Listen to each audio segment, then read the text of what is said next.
सर्वांना सप्रेम जय भीम, नमो बुद्धाय. धम्मसंहिता यूट्यूब चॅनलमध्ये आपणा सर्वांचं स्वागत. प्रबोधन पर्वाविषयी दोन शब्द. डॉक्टर बाबासाहेब आंबेडकर लिखित द बुद्धा अँड हिज धम्मा या ग्रंथाचे प्रबोधन पर्व सुरू आहे. डॉक्टर आंबेडकर पुनरुज्जीवित धम्माच्या विकासासाठी धम्मसंहिता या शीर्षका अंतर्गत बौद्ध आचारसंहिता निर्माण करण्यासाठी आम्ही गेली 40 वर्ष निरंतर कार्यरत आहोत.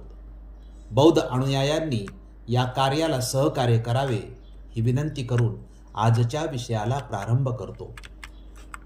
आजच्या 28व्या भागाचा विषय सिद्धार्थाच्या गृहत्यागाचे खरे कारण हा आहे.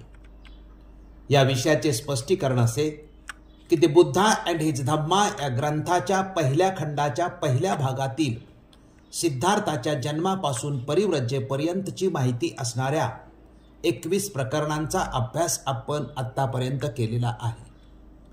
इथपर्यंत सिद्धार्थाने परिव्रजा घेऊन देशत्याग व गृहत्याग केलेला असल्याची माहिती पूर्ण होते. याच्या पुढच्या भागाला सुरुवात करण्यापूर्वी सिद्धार्थाच्या परिव्रजेचे खरे कारण कोणते याचा निर्णयात्मक अभ्यास होणे आवश्यक आहे असे आम्हाला वाटल्यामुळे हा विषय इथे सादर करीत आहे. डॉक्टर बाबासाहेब आंबेडकरांनी शाक्य आणि कोलियामध्ये रोहिणी नदीच्या पाण्यावाटपाचा संघर्ष हे कारण दिलेलं आहे. परंतु जगात आणि पारंपरिक बौद्ध साहित्यात सिद्धार्थाने 4 प्रसंग पाहून परिव्रजा घेतली हे कारण सांगितले जाते. डॉक्टर बाबासाहेब आंबेडकर 4 प्रसंगातून परिव्रजा हे कारण स्पष्टपणे नाकारतात आणि डॉक्टर धर्मानंद कोसंबी यांच्या स्पष्टीकरणाचा आधार घेऊन रोहिणी नदीच्या पाणी संघर्षातून सिद्धार्थाची परिव्रजा होते हे स्वीकारतात. या विषयाच्या सत्यतेसाठी डॉक्टर धर्मानंद कोसंबी यांनी आपल्या भूमिकेबाबतची स्पष्टीकरणे दिलेली आहेत. त्याचाच अभ्यास आपण या भागात करणार आहोत. धम्मबंधू भगिनींना विनंती आहे की आपण आपल्या पवित्र धम्म ग्रंथातील माहितीचे स्पष्टीकरण ऐकत व पाहत आहात तेव्हा हे स्पष्टीकरण शांतपणे लक्ष देऊन ऐकावे व पाहावे. संदर्भ धर्मानंद दामोदर कोसंबी, भगवान बुद्ध, पूर्वार्ध व उत्तरार्ध, तनय प्रकाशन. दुसरा ग्रंथ आहे डॉक्टर आह साळुंके, सर्वोत्तम भूमिपुत्र गौतम बुद्ध. आणि तिसरा ग्रंथ संदर्भ आहे मा शमोरे, भारतातील बुद्ध धम्माचा इतिहास. या ग्रंथातील संदर्भाद्वारे या विषयाचे स्पष्टीकरण करणार आहोत. सिद्धार्थाच्या गृहत्यागाचे खरे कारण एवढ्याच मर्यादित विषयाचा अभ्यास या भागात केला आहे याची प्रेक्षकांनी दखल घ्यावी. या विषयाच्या स्पष्टीकरणाचे जे मुद्दे आहेत ते मुद्दे पुढील प्रमाणे: 1. डॉक्टर आंबेडकरांची भूमिका. 2. डॉक्टर धर्मानंद कोसंबींची भूमिका. 3. आलार कालामचा आश्रम बुद्ध होण्याच्या अगोदरपासूनचा. 4 प्रसंग ग्राह्य नाहीत.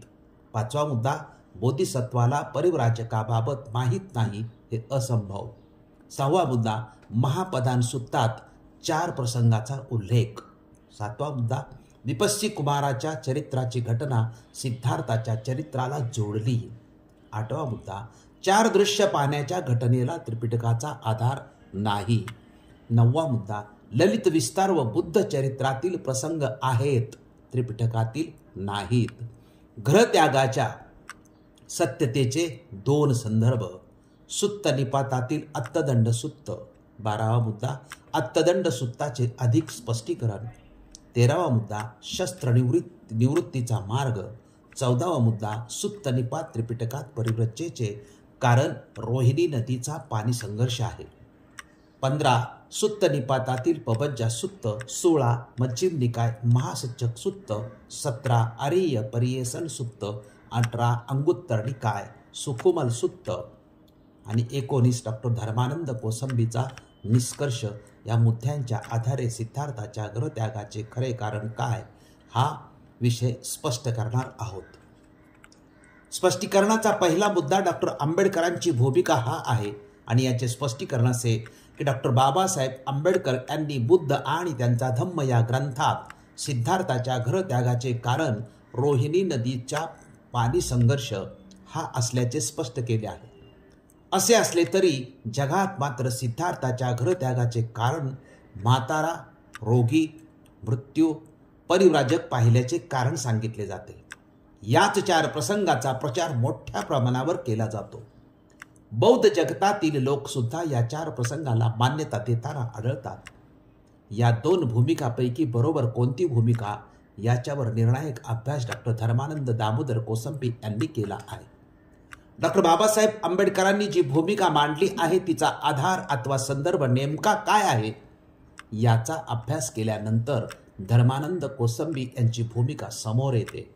डॉक्टर बाबासाहेब आंबेडकरांनी सुद्धा धर्मानंद कोसंबीच्या भूमिकेला पूरक भूमिका मांडली असल्याचे या अभ्यासातून स्पष्ट होते. स्पष्टीकरणाचा दुसरा मुद्दा डॉक्टर धर्मानंद कोसंबी यांची भूमिका हा आहे आणि याचे स्पष्टीकरण असेल की डॉक्टर धर्मानंद कोसंबी यांनी अभ्यासाच्या आधारे सिद्ध केले आहे की सिद्धार्थाच्या गृहत्यागाचे कारण 4 प्रसंग नसून रोहिणी नदीचा शाक्य आणि कोलीय यांच्यातील पाणी संघर्ष आहे. यासाठी कोसंबींनी सादर केलेले पुरावे आपण पाहूया. धर्मानंद कोसंबी यांनी ललित विस्तार, अश्वघोषाचे बुद्धचरित काव्य, अंगुत्तर निकाय, महापदान सुत्त, सुत्त निपात, मध्यम निकाय, अरिय परिएसन सुत्त या ग्रंथातील संदर्भाच्या आधारे आपली भूमिका स्पष्ट केली आहे. त्याची आपण इथे क्रमशः माहिती घेत आहोत. स्पष्टीकरणाचा तिसरा मुद्दा आलार कालामचा आश्रम बुद्ध होण्याच्या अगोदरपासूनचा हा आहे. याचे स्पष्टीकरणार्थ धर्मानंद दामोदर कोसंबी भगवान बुद्ध पूर्वार्ध व उत्तरार्ध तनय प्रकाशन या ग्रंथातील पृष्ठ क्रमांक 101 ते 7 वर लिहितात की शाक्य आणि कोलीय शेजारी असून त्यांचा निकट संबंध होता आणि कधी कधी रोहिणी नदीच्या पाण्यासंबंधाने त्यांच्यात भांडणे उपस्थित होत असत. असा उल्लेख जातक अट्टकथेत आणि इतर अट्टकथातून पुष्कळ ठिकाणी आला आहे. हे बरोबर आहे का असा प्रश्न कोलियांच्या राज्यात अन्य पंथातील जे परिव्राजक होते ते बौद्ध संघातील भिक्षूंना विचारतात. हे परिव्राजक तेथे बऱ्याच वर्षापासून राहत असले पाहिजेत. त्यांचा आश्रम बुद्धाने धर्मोपदेश करण्याला सुरुवात केल्यानंतर स्थापन झालेला नाही, तो पूर्वीपासून तेथे होता हे खास. आणि हे परिव्राजक मैत्री, करुणा, मुदिता व उपेक्षा या 4 ब्रह्मविहाराची पावना करावी असा उपदेश करीत तेव्हा ते कालाबांच्याच पंथातील होते असे समजण्याला काहीही हरकत नाही. निदान हे ब्रह्मविहार बोधिसत्वाला तरुणपणीच माहीत होते आणि तो त्याचवर ध्यान करून प्रथम ध्यान संपादित असे या विधानाला बाधा येत नाही. स्पष्टीकरणाचा चौथा मुद्दा 4 प्रसंग ग्राह्य नाहीत हा आहे आणि याचे स्पष्टीकरणार्थ धर्मानंद कोसंबी भगवान बुद्ध पूर्वार्ध व उत्तरार्ध या ग्रंथामध्ये लिहितात की महत्वाचा प्रसंग म्हटला म्हणजे बोधिसत्व आपल्या प्रासादातून उद्यानभूमीकडे जातो हा आहे. सिद्धोधन महाराजाने त्याच्या वाटेत कोणी म्हातारा, व्याधी किंवा मृत मनुष्य येऊ नये असा बंदोबस्त केला असतानाही देवता एक निर्मित म्हातारा त्याच्या निदर्शनाला आणतात आणि बोधिसत्व विरक्त होऊन परत आपल्या प्रासादात जातो. दुसऱ्या खेपेला व्याधीत, तिसऱ्या खेपेला मृत आणि चौथ्या खेपेला देवता त्याला एक परिव्राजक दाखवतात. त्यामुळे तो पूर्ण विरक्त होऊन व ग्रहत्याग करून तत्वबोधाचा मार्ग शोधून काढण्याला प्रवृत्त होतो. ह्या प्रसंगाची रसभरीत वर्णने ललित विस्ताराधिक ग्रंथात सापडतात. ती सर्वथैव ग्राह्य नाहीत असे म्हणावे लागते. जर बोधिसत्व बापाबरोबर किंवा एकटाच शेताबरोबर जाऊन काम करीत होता आणि आलार कालामाच्या आश्रमात जाऊन त्याचे तत्वज्ञान शिकत होता तर त्याने म्हातारा, व्याधीत आणि मृत व परिव्राजक मनुष्य पाहिलाच नाही हे संभवेल कसे. स्पष्टीकरणाचा 5वा मुद्दा बोधिसत्वाला परिव्राजकाबाबत माहीत नाही हे असंभव हा आहे. याच्या स्पष्टीकरणार्थ डॉक्टर कोसंबी लिहितात की परिव्राजक माहीत नव्हता हे आश्चर्यच आहे असे म्हणून कोसंबी आलार कालाम आणि जैन परिव्राजक ही 2 उदाहरणे स्पष्टीकरणार्थ देतात. पहिल्या उदाहरणात म्हणतात की शेवटच्या दिवशी बोधिसत्व उद्यानात गेला असता देवतांनी एक उत्तम परिव्राजक निर्माण करून त्याच्या निदर्शनाला आणला. तेव्हा बोधिसत्वाने सारथ्याला प्रश्न केला, हा कोण आहे बरे? जरी त्यावेळी बोधिसत्व बुद्ध झाला नसल्या कारणाने परिव्राजक किंवा परिव्राजकाचे गुण सारथ्याला माहीत नव्हते, तरी देवतांच्या प्रभावाने तो म्हणाला, हा परिव्राजक आहे आणि त्याने प्रव्रजेचे गुण वर्णिले, असे जातक अट्टकथाकारांचे म्हणणे. पण जर कपिलवस्तूमध्ये आणि शाक्यांच्या शेजारच्या राज्यात परिव्राजकाचे आश्रम होते, तर बोधिसत्वाला किंवा त्याच्या सारथ्याला परिव्राजकाची मुळीच माहिती नसावी हे आश्चर्य नव्हे काय? परिव्राजक माहीत नाही हे असंभवनीय. याचे दुसरे उदाहरण अंगुत्तर निकायातील सुत्त नंबर 195 मधील जैन परिव्राजकाचे देताना धर्मानंद कोसंबी लिहितात की अंगुत्तर निकायाच्या चतुक निपात सुत्त नंबर 195 मध्ये वप्प शाक्याची गोष्ट आली आहे. तो निर्ग्रंथ जैन श्रावक होता. एकदा त्याचा व महामोग्गलानाचा संवाद चालला असता बुद्ध भगवान तेथे आला आणि त्याने वप्पाला उपदेश केला. तेव्हा वप्प म्हणाला की निर्ग्रंथाच्या म्हणजे जैन साधूच्या उपासनेपासून मला काही फायदा झाला नाही. आता मी भगवंताचा उपासक होतो. अट्टकथाकार वप्प भगवंताचा चुलता होता असे म्हणतो. हे म्हणणे महादुःख खंद सुत्ताच्या अट्टकथेशी जुळत नाही. काहीही असो, वप्प नावाचा एक वयोवृद्ध शाक्य जैन होता, यात मात्र शंका नाही. म्हणजे बोधिसत्वाच्या जन्मापूर्वीच शाक्य देशात जैन धर्माचा प्रसार झाला होता. तेव्हा बोधिसत्वाला परिव्राजकाची माहिती नव्हती हे मुळीच संभवत नाही. स्पष्टीकरणाचा 6वा मुद्दा महापदान सुत्तातून 4 प्रसंगाचा उल्लेख हा आहे आणि याच्या स्पष्टीकरणार्थ कोसंबी लिहितात, मग ह्या सर्व अद्भुत गोष्टी बोधिसत्वाच्या चरित्रात आल्या कोठून? महापदान सुत्तातून वृद्ध मनुष्याला पाहिल्यावर बोधिसत्वाने सारथ्याला प्रश्न विचारला. या संबंधी जातक अट्टकथाकार म्हणतो की महापदाने आगतनयेन पुच्छित्वा म्हणजे महापदान सुत्तातून आलेल्या कथेला अनुसरून प्रश्न विचारून म्हणजे या सर्व अद्भुत कथा महापदान सुत्तावरून घेतल्या आहेत असे म्हणावे लागेल. स्पष्टीकरणाचा 7वा मुद्दा विपस्सी कुमारच्या चरित्राची घटना सिद्धार्थाच्या चरित्राला जोडली हा आहे आणि याचे स्पष्टीकरण असे की डॉक्टर आह साळुंके लिहितात की डॉक्टर धर्मानंद कोसंबी आणि डॉक्टर आंबेडकर यांच्या भूमिकेला समर्थन देताना डॉक्टर आह साळुंके सर्वोत्तम भूमिपुत्र गौतम बुद्ध या ग्रंथातील पृष्ठ क्रमांक 61-62 वर लिहितात की सिद्धार्थ गौतमांनी रुग्ण वगैरे 4 दृश्य पाहिली आणि गृहत्याग केला. ही जी घटना सांगितली जाते ती खरे तर सिद्धार्थापूर्वी होऊन गेलेल्या पूर्वबुद्ध विपस्सी कुमार हे बोधिसत्व असताना त्याच्या जीवनात घडली होती असे वर्णन दिगनिकायाच्या महापदान सुत्तात आले आहे. स्वतः सिद्धार्थ गौतमाच्या जीवनात ती घटना घडल्याचे मूळ त्रिपिटकात दिसत नाही असे धर्मानंद कोसंबी यांनी अभ्यास करून काढलेल्या निष्कर्षात म्हटले आहे. पूर्वी कधीही न पाहिलेली 4 दृश्य अचानक पाहण्याची घटना जर विपस्सी कुमारांच्या चरित्रातून घेऊन सिद्धार्थ गौतमाच्या चरित्राला जोडण्यात आली असेल तर ती दृश्य पाहणे हे त्रिपिटकानुसार देखील सिद्धार्थाच्या गृहत्यागामागचे प्रत्यक्ष पूर्व कारण म्हणता येत नाही हे उघड आहे. स्वतः विपस्सी कुमारांचे अस्तित्व व त्यांनी 4 दृश्य पाहण्याची घटना यांची ऐतिहासिक संदिग्धच मानावी लागेल. स्पष्टीकरणाचा 8वा मुद्दा 4 दृश्य पाहण्याच्या घटनेला त्रिपिटकाचा आधार नाही. डॉक्टर अ साळुंके याबद्दल लिहितात की स्वतः सिद्धार्थांनी 4 दृश्य पाहण्याच्या घटनेला त्रिपिटकाचा फारसा आधार मिळत नाही हे तर स्पष्ट झालेच. या संदर्भात आणखी एक गोष्ट म्हणजे ही घटना बुद्धीलाही पटणारी नाही, कारण वयाच्या 29व्या वर्षापर्यंत त्यांनी अशी दृश्य पाहिली नव्हती.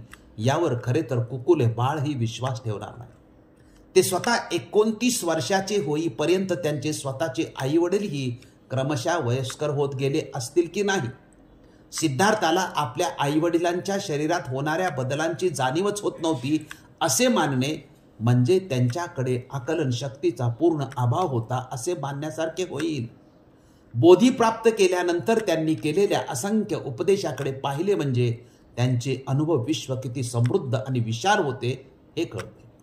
त्यांचे असंख्य अनुभव त्यांनी गृहत्यागापूर्वीच घेतले होते हेही उघड आहे. खरे तर या मुद्द्याची चर्चाही करण्याचे कारण नाही, इतका तो स्पष्ट आहे. धर्मानंद कोसंबी, डॉक्टर बाबासाहेब आंबेडकर वगैरेंनी 4 दृश्यांची घटना हे सिद्धार्थाच्या गृहत्यागामागचे कारण बांधण्यास नकार दिला, हे योग्यच होय. स्पष्टीकरणाचा 9वा मुद्दा ललित विस्तार व बुद्ध चरित्रातील प्रसंग आहेत. त्रिपिटकातील हे प्रसंग नाहीत, हा आहे आणि याचे स्पष्टीकरण असे. माश्य मोरे लिहितात की त्रिपिटकात कोठेही भगवान बुद्धाचे समग्र चरित्र एके ठिकाणी वाचावयास मिळत नाही. ललित विस्तारात आणि अश्वघोषाच्या बुद्ध चरित काव्य या ग्रंथात दिलेल्या बुद्ध चरित्रावरून बहुतेक सर्व बुद्ध चरित्र लिहिली गेली आहेत. हे दोन्हीही ग्रंथ नाट्यमय प्रसंगांनी आणि अतिशयोक्तींनी ओतप्रोत भरलेले आहेत. सिद्धार्थ गौतमाच्या गृहत्यागासंबंधी बुद्ध चरित्र काव्यात गृहत्यागाचे कारण म्हणून रोगी, म्हातारा, मृत व साधू असे 4 प्रसंग दिलेले आहेत. परंतु अशा तऱ्हेचे सिद्धार्थ गौतमाच्या आयुष्यात घडलेले प्रसंग त्रिपिटकात कोठेही वाचावयास मिळत नाहीत. ललित विस्तारात आणि बुद्ध चरित्र काव्यात नाट्यमयरित्या सांगितलेले प्रसंग कदाचित सिद्धार्थ गौतम बोधिसत्व असताना वृद्धत्व, आजारीपण आणि मृत्यू याविषयी त्याच्या मनात आलेल्या विचारावरून सुचले असतील. स्पष्टीकरणाचा 10वा मुद्दा गृहत्यागाच्या सत्यतेचे 2 संदर्भ हा आहे. माश्य मोरे याच्या स्पष्टीकरणार्थ लिहितात की बोधिसत्वाने 4 दृश्य पाहिल्याबरोबर घर सोडण्याचा निर्णय अचानक घेतला. हे परंपरागत कारण कोसंबींनी नाकारल्यामुळे आपल्या पुढचा गुंता सुटत नाही. योग्य अशा वेगळ्या कारणांचा शोध घेण्याची जबाबदारी आपल्यावर येते.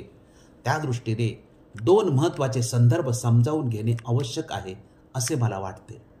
पाली ग्रंथांनी त्यांच्या गृहत्यागामागची केलेली चर्चा हा त्यापैकी पहिला संदर्भ होय आणि कोसंबींनी या विषयाचा फार गांभीर्याने विचार केला असल्यामुळे त्यांनी पाली संदर्भावर केलेले भाष्य आणि स्वतः घेतलेली नवी भूमिका हा दुसरा संदर्भ होय. आपण हे दोन्हीही संदर्भ क्रमशः जाणून घेतले पाहिजेत.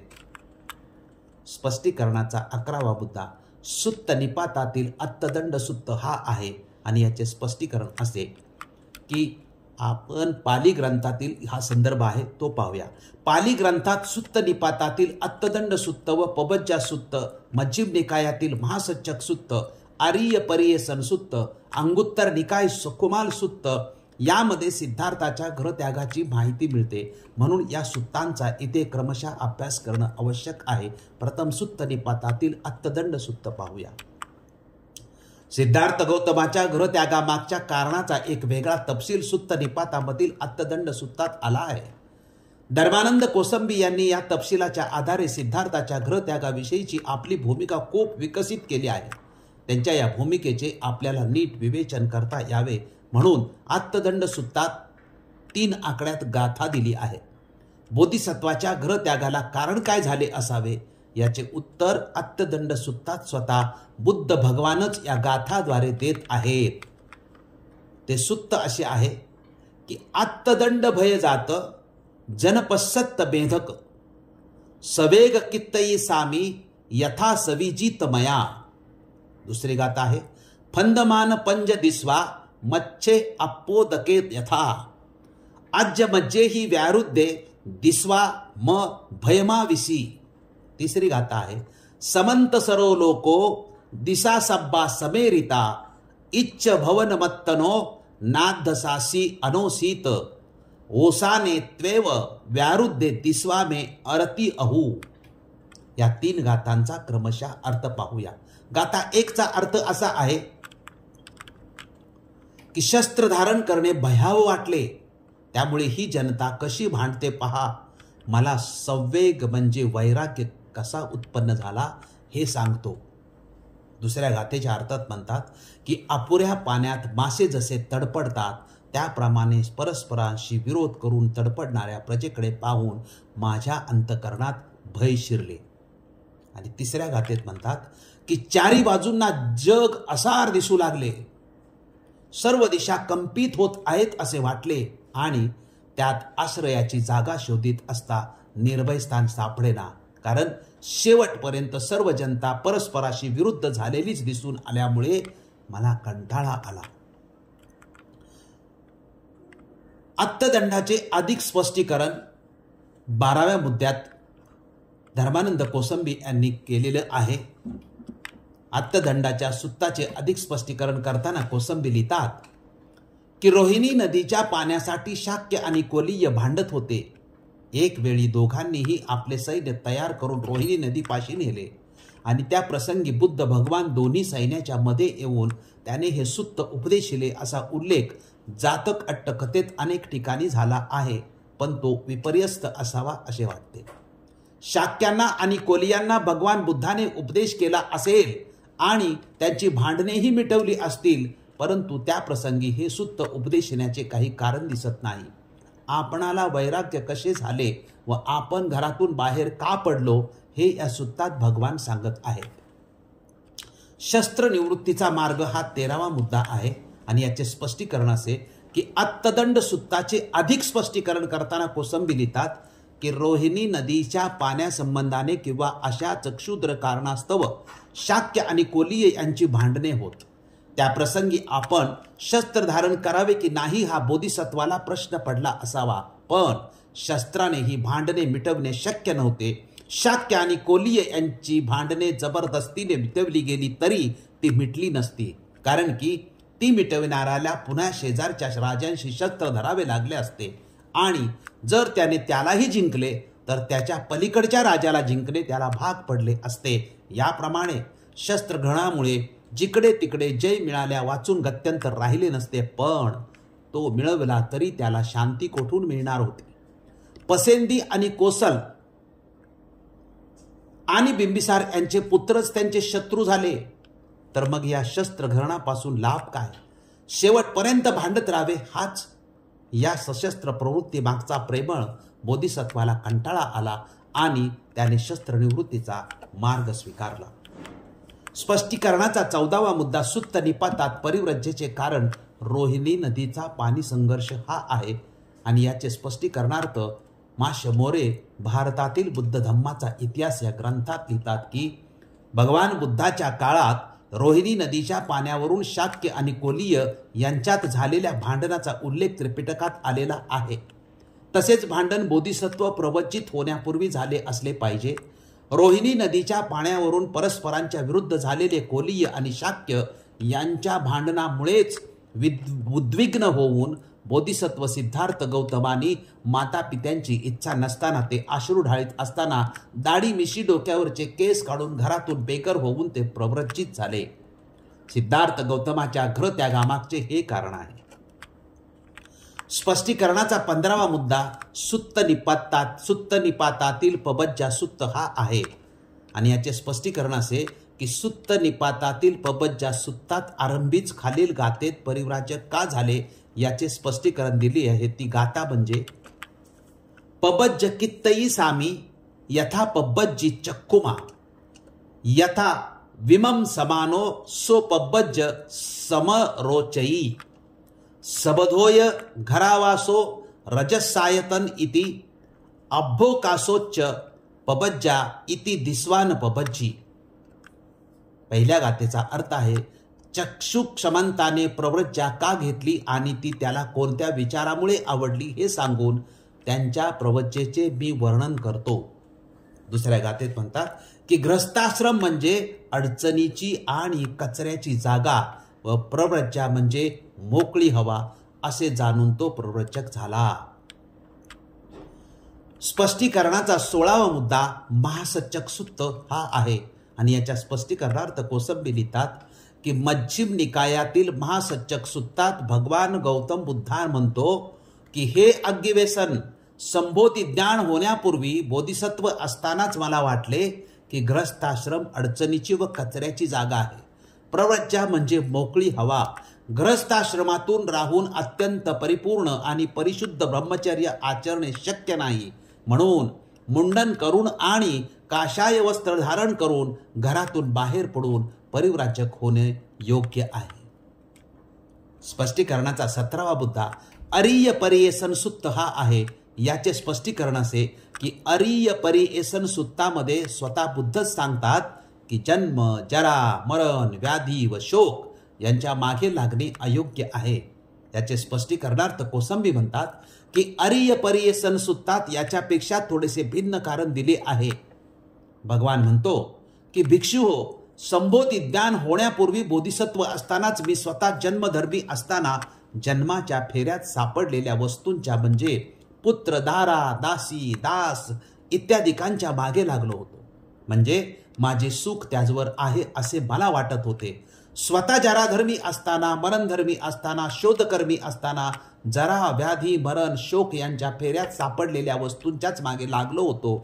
तेव्हा माझ्या मनात असा विचार आला की मी स्वतः जन्म, जरा, मरण, व्याधी व शोक यांनी संबद्ध असताना त्यांनीच संबंध पुत्र, दारादिक त्यांच्या मागे लागलो आहे, हे ठीक नव्हे.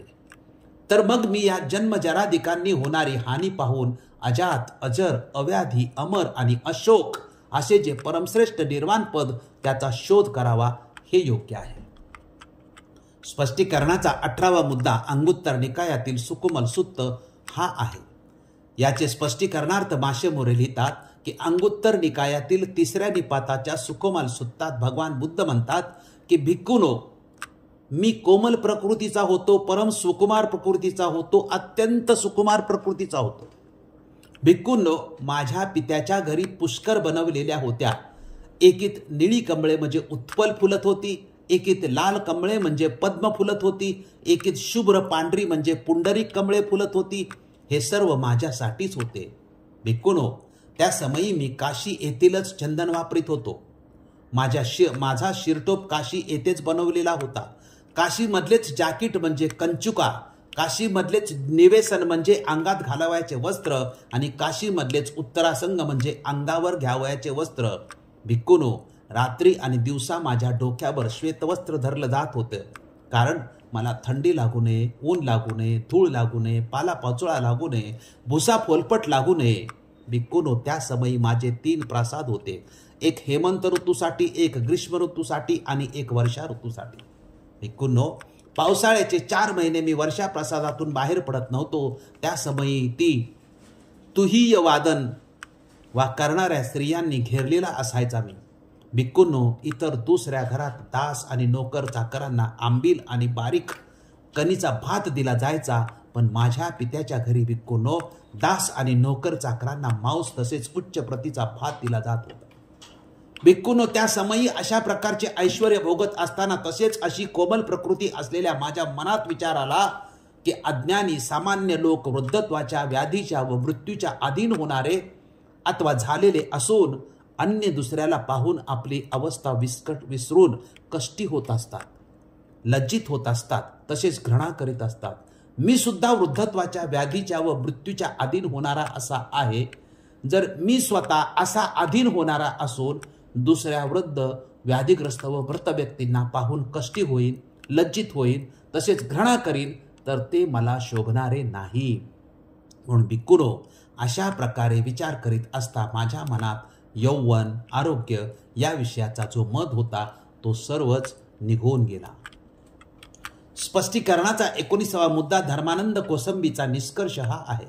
याचे स्पष्टीकरण असे की धर्मानंद कोसंबींनी आपल्या अभ्यासातून प्रवज्जेचे निष्कर्षाची 3 कारणे दिली आहेत. 1. आपल्या आप्तांनी परस्परासाठी लढण्यासाठी शस्त्र धारण केल्यामुळे त्याला भय वाटले. 2. घर अडचणीची व कचऱ्याची जागा आहे असे वाटते. आणि 3. आपण जन्म, जरा, मरण, व्याधी यांनी सबद्ध असता अशाच प्रकारच्या वस्तूवर आसक्त होऊन राहता कामा नये असे वाटले. या 3 कारणांची संगती लावता येणं शक्य आहे. या 3 कारणांच्या स्पष्टीकरणार्थ धर्मानंद कोसंबी लिहितात की बोधिसत्वाने जातभाई, शाक्य व कोलीय यांच्यामध्ये तंटेबकडे उत्पन्न झाले आणि त्या प्रसंगी त्यात आपण शिरावे की नाही हा बोधिसत्वाला प्रश्न पडला. मारामारीने हे खटले मिटणार नाहीत हे त्याने जाणले, पण त्यात जर आपण शिरलो नाही तर लोक आपणाला भित्रा म्हणतील व ग्रस्तांचा धर्म पाळला नाही असे होईल. अर्थात ग्रस्ताश्रम त्याला अडचणीची जागा भासू लागली. त्यापेक्षा संन्यासी होऊन निरपेक्षपणे रानावनात हिंडत राहणे काय वाईट होते. परंतु त्याचे आपल्या पत्नीवर आणि मुलावर प्रेम असल्यामुळे गृहत्याग करणे फार कठीण होते. तेव्हा त्याला आणखीही विचार करावा लागला. मी स्वतः जाती, जरा, व्याधी व मरणधर्मी असता अशाच स्वभावाने बद्ध झालेले जे पुत्र दाराधिक त्यांच्यावर आसक्त होऊन या अडचणीच्या आणि कचऱ्याच्या ग्रस्ताश्रमात पडून राहणे योग्य नाही असे त्याला वाटले आणि म्हणून तो परिव्राजक झाला. या तिन्ही कारणात मुख्य कारण म्हटले म्हणजे शाक्यांच्या आणि कोलियांच्या मारामाऱ्या होत हे लक्षात ठेवले असता बोधिसत्वाने पुढे बुद्ध होऊन शोधून काढलेल्या मध्यम मार्गाचा अर्थ बरोबर समजेल. अशा प्रकारे धर्मानंद कोसंबी यांनी पाली बौद्ध साहित्याच्या आधारेच सिद्ध केले आहे की सिद्धार्थाच्या गृहत्यागाचे कारण 4 प्रसंग नसून रोहिणी नदीचा पाणी संघर्ष हे आहे. प्रचलित मताविषयी असमाधान वाटल्यामुळे आणि शाक्य व कोलीय यांच्यातील संघर्ष हेच सिद्धार्थ गौतमाच्या पबज्जेचे मुख्य कारण आहे असे मानल्यामुळे कोसंबींनी आपल्या बोधिसत्व या 1945 सालच्या मराठी नाटकात या विषयाची अधिक विस्तृत मांडणी केली आहे. सारांश व अनुमान. सिद्धार्थाच्या गृहत्यागाचे खरे कारण या विषयातील सर्व मुद्द्यांचा अभ्यास केल्यानंतर अनुमान स्पष्ट होते की त्रिपिटकातील पाली ग्रंथातील संदर्भाच्या आधारे डॉक्टर धर्मानंद कोसंबी यांनी हे सिद्ध केले आहे की सिद्धार्थाच्या गृहत्यागाचे कारण 4 प्रसंगाचे नसून शाक्य आणि कोलीय यांचे रोहिणी नदीच्या पाण्यावरून संघर्ष होणे हे आहे. डॉक्टर बाबासाहेब आंबेडकरांनी धर्मानंद कोसंबीच्या भूमिकेला योग्य मानलेले आहे. बौद्ध अनुयायांनी हा संदेश घेतला पाहिजे की सिद्धार्थाच्या गृहत्यागाचे खरे कारण रोहिणी नदीच्या पाणी वाटपाचा संघर्ष हेच आहे. आपण सिद्धार्थाच्या गृहत्यागाचे खरे कारण या विषयाचे विवेचन शांतपणे लक्षपूर्वक पाहिले व ऐकले त्याबद्दल आपणा सर्वांचे मनपूर्वक आभार मानतो. आपण हा व्हिडिओ जास्तीत जास्त लोकांपर्यंत पाठवून ग्रंथ प्रबोधनाच्या पर्वाला यशस्वी करण्यासाठी सहकार्य करावे ही विनंती. धन्यवाद. जय भीम, जय अशोक, जय बुद्ध, जय भारत. साधू साधू साधू.